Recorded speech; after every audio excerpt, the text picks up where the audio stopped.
What was the strategic impact of WWI wireless radio on navies?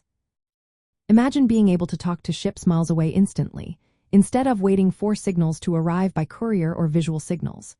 That's what wireless radio brought to the navies during World War I. This new technology changed how ships communicated and how battles were fought. Before wireless radio, ships relied on flags, lamps, or signals that only worked when ships were close enough to see each other. Now, with wireless radio, ships could send messages across great distances in real time.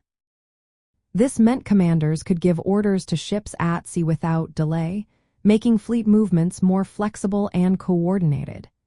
It also meant that fleets could respond quickly to changing battle conditions, which was a huge advantage.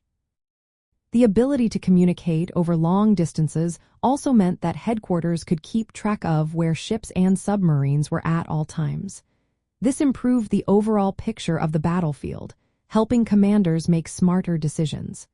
But there was a catch. Wireless signals could be intercepted by the enemy, revealing plans and movements.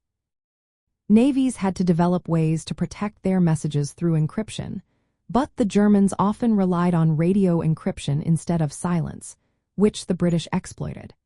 The British also cut undersea telegraph cables early in the war to limit German communication and used direction-finding technology to locate German ships and submarines by their radio signals. Direction-finding technology became a key tool. It allowed navies to track enemy vessels by their wireless signals, making it easier to find submarines and surface ships. This was especially important because submarines were a new threat that could strike unexpectedly. The development of radio technology also led to better signal amplification with vacuum tubes, making messages clearer and more reliable. These improvements not only helped during the war but also pushed forward civilian radio development after the war. Wireless radio made naval warfare more connected across oceans, turning what was once a localized fight into a global contest. Fleets could now coordinate across distant theaters, making operations more synchronized. This shift from visual signals and simple messaging to a networked system of communication changed the way navies fought and strategized. It also introduced new vulnerabilities, like interception and jamming, which navies worked hard to overcome with encryption and direction finding.